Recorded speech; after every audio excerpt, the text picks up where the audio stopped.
Onun musiqiləri ritmini bulaqların pıçıltısından, ağacların bahar nəğməsindən, payızda düşən yarpaqların xışıltısından alır. Çünki bizim torpaqda yarpaqlar hətta budaqlarından ayrılarkən də nəğmə oxuyur. Bu sözlər bir bəstəkar haqqında deyilib. Musiqilərini dinləyəndə bu sözlərin doğruluğuna əmin olursan və həm də ona əmin olursan ki, yarpaqların budaqlardan ayrılarkən oxuduğu nəğmələri biz eşidə bilmirik, amma o eşidir. Sovet dövrünün tamaşaçıları onu yaxşı tanıyırlar. İndi Azərbaycanda nə qədər tanınır, bilmirəm. Son illərdə bəstələnmiş bir neçə vals musiqisinin gənclər tərəfindən çox dinlənildiyinə, populyarlıq qazandığına rast gəlirəm. Bəzən maraqlanıram, görəsən onlar başqa vals musiqilərini də dinləyirlərmi? Buna görə onlara ən çox sevdiyim valsi göndərirəm. Çox zaman məlum olur ki, həmin valsi indiyədək eşitməyiblər. Halbuki bu vals dünyada ən məşhur valslardan biri və kinoya bəstələnmiş ən məşhur vals musiqisidir. Müasir dövrdə bəstələnmiş heç bir vals nə sənətkarlıq, nə də gözəllik baxımından bu valsla müqayisə edilə bilməz. Elə isə bu gözəl valsin müəllifi, bəstəkar Yevgen Doqadan niyə danışmayaq? Tanıyanlar bir də xatırlasın, tanımayanlar da onun yaradıcılığı ilə tanış olaraq bəstələdiyi musiqiləri dinləyib, heç vaxt unuda bilmədikləri zövqü yaşasınlar.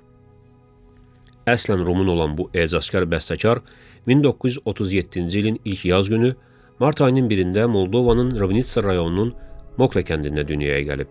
Müsahibələrində yaz fəslində dünyaya gəlməsini Allahın ona bir lütfi kimi dəyərləndirən bəstəkarın uşaqlığı ağır keçib.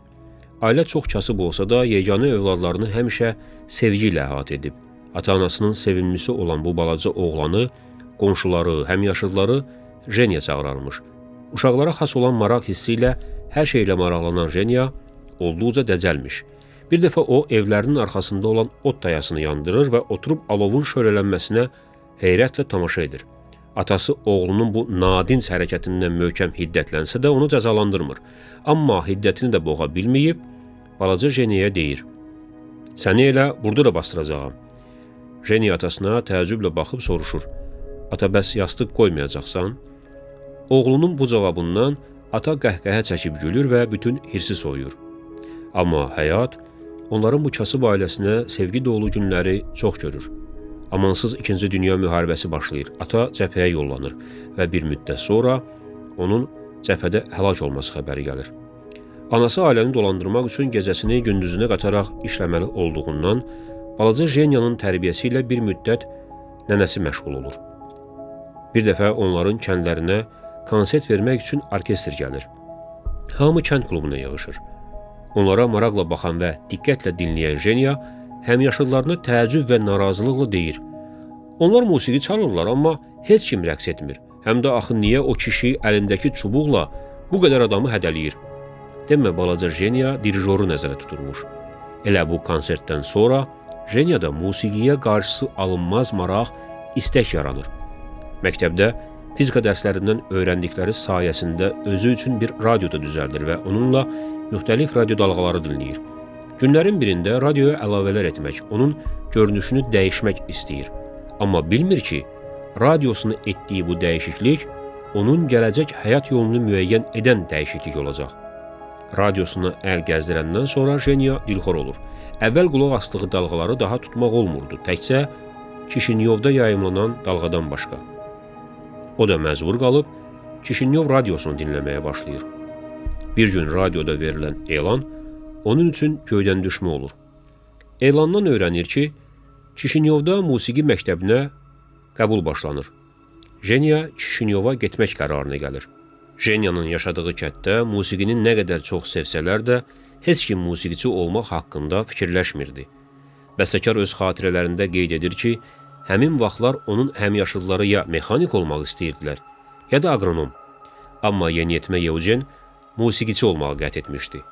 Bunu bilən dostları, qonşuları, kəndliləri xeyli təəccüblənirlər. Onlara görə musiqiçi olmaq, yoxsul olmaq, az qala acından ölmək demək idi. İnsafən haqlıydılar da. Həmin dövrlərdə vəziyyət çox pis idi. Musiqi adamların yadına ancaq toydan toya düşürdü. Amma Yevgen qərarında qəti idi. Ona inanmayanların çoxu bunu anasından soruşur. Qadın oğlunun qəti qərara gəldiyini deyəndə həmkənliləri təəssüflənir, hətta onun halına da acıyırdılar. Bəziləri onu fikrindən daşındırmaq istəsə də, Eugen inadından dönmür, anası da ona mane olmaq istəmir. Başa düşür ki, oğlunu sevdiyi yoldan ayırmaq elə özündən ayırmaq kimi bir şeydir. Buna görə də Jenny'yə xeyir-dua verib onu paytaxta yola salır. İllər sonra bəstəkarın az qala hər müsahibəsində ona dahi müdrik olduğunu deyəndə, bəstəkar gülümsünüb cavab verəcəkdi. Dahi olan anam idi. Şinyova gələn Eugen musiqi məktəbinə daxil olur. 1951-55-ci illərdə Stefan Niyaga adına musiqi məktəbində, 1955-60-cı ildə isə konservatoriyada violonçel ixtisası üzrə təhsil alır. Burada onun baxışlarına təsir edən, gələcək həyatında ciddi rol oynayan müəllimi ilə, İtalyan əsilli Giovanni Baccini ilə tanış olur. Eugen Doga bu müəllimindən həmişə xüsusi məhəbbətlə danışır, onun taleyində necə müsbət rol oynadığını qürurla dilə gətirir. Lakin günlərin bir günü ağır həyat şəraitində soyuq, rütubətli bir zirzəmdə yaşayan gənc Eugenin sol əli iflic olur. Amma bu da onu sevdiyi musiqi aləmindən qoparda, ayrı sala bilmir. Eugen sənədlərini Gavril Muzescu adına konservatoriyaya verir və burada bəstəkar Solomon Lebelin bəstəkarlıq sinfində təhsil alır. Təhsil aldığı illərdə mahnılar bəstələyir. 1957-ci ilin yanvarın 1-də onun bəstələdiyi ilk mahnı Moldova radiosunda uşaq xorunun ifasında səsləndirilir. Həmin ilin payızında onun başqa bir mahnısını tələbə yoldaşı, gələcəyin böyük opera ulduzu Maria Bieşu televiziyada ifa edir. Amma çox qəribədir ki, 1965-ci ildə konservatoriyanı bitirən Doga bəstəkarlıqdan uzaqlaşır, müəllimliklə məşğul olmağa başlayır.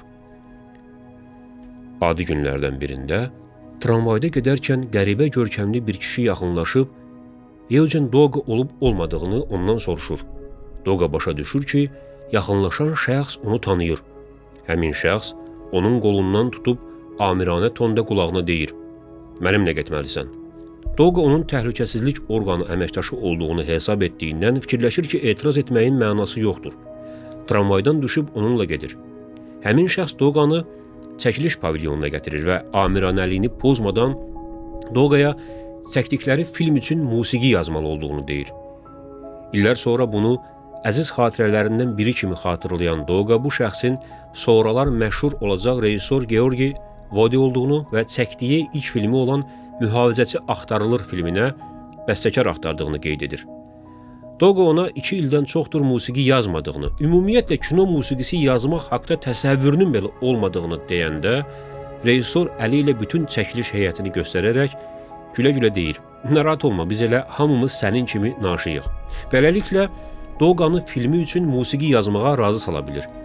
Film ekranlara çıxan kimi böyük uğur qazanır. Riga Film Festivalında mükafatlara da layiq görülür. Ancaq Moldova Komünist Partiyasının Mərkəzi Komitəsi komünist ideologiyasına uyğun olmadığını əsas gətirərək filmi qadağan edir.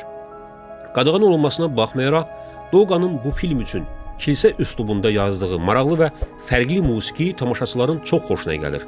Eyni zamanda bu, başqa rejissorların da diqqətini Dogaya cəlb edir.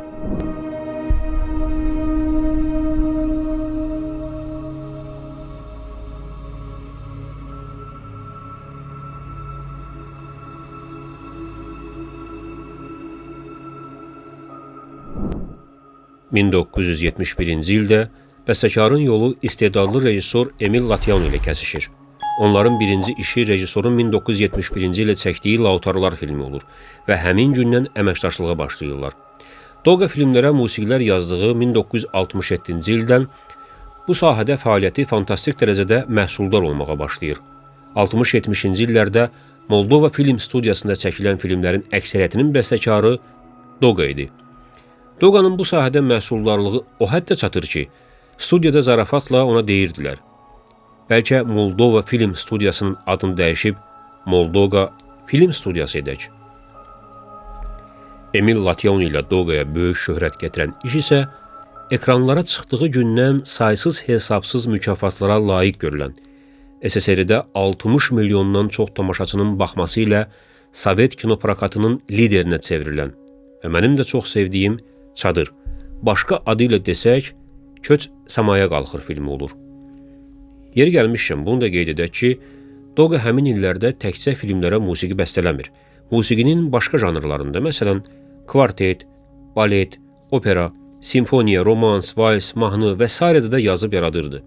1971-ci ildə onun rejissor Georgi Vodenin sözlərinə bəstələdiyi Mənim şəhərim mahnısı Sofiya Rotaru'nun bir ulduz kimi parıldamasında ciddi rol oynayır.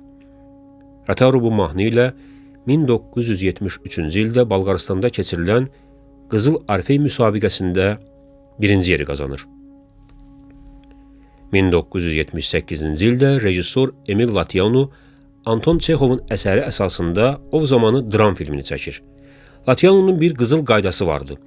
Filmindən musiqini əvvəlcədən bəstələdir, sonra həmin musiqilərin sədaları altında filmin çəkilişlərinə başlayırdı.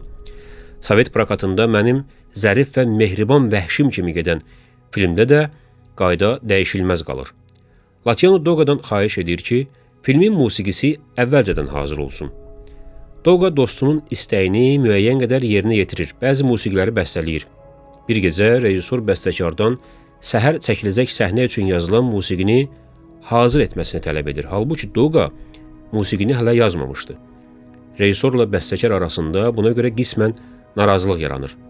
Ancaq Doqa səhnə üçün lazım olan musiqini bir neçə dəqiqə ərzində bəstələyir və səhər orkestra çatdırır.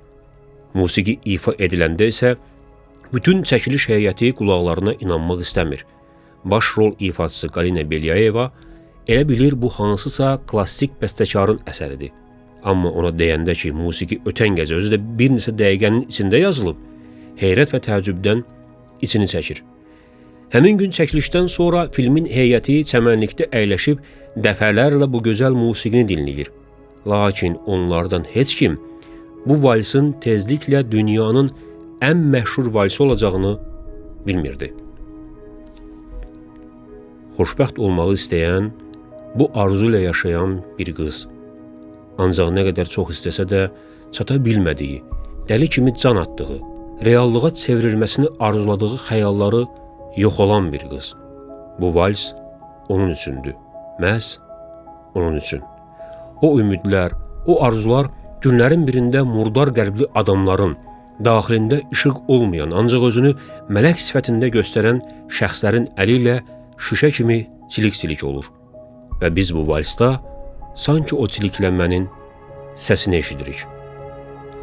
Əlbəttə, bu misilsiz musiqi haqda xeyli danışmaq. Məsələn, bu valsin sədaları altında 1980-ci il Moskva Olimpiyadasının açılışında 2000-ə yaxın idmançının möhtəşəm görüntülər yaratmasından, onu dinləyənlərin göz yaşlarının ixtiyarsız yanaqlarına süzüldüyünü qeyd etməsindən, ABŞ prezidenti Ronald Reaganın onu əsrin valsi adlandırmasından söz salmaq olar. Ancaq ən yaxşısı, bütün dövrlərin ən yaxşı 200 klassikası siyahısına düşən bu möhtəşəm əsərin özünü dinləməkdir. Emosional, təsirli, ekspressiv, dinləyərkən özünlə baş-başa qalıb ruhunun dərinliklərinə emmək fürsəti verən, daxili sakitliyi, rahatlığı tapmaqda əvəzsiz vasitə olan musiqilərin bəstəkarı Yevgen Doqanın sənətdə də, həyatda da şüarı bu olub. İnsan gözəllik yaratmaq üçün doğulur. Sizə də gözəlliklərlə baş-başa qalmağı diləyirəm.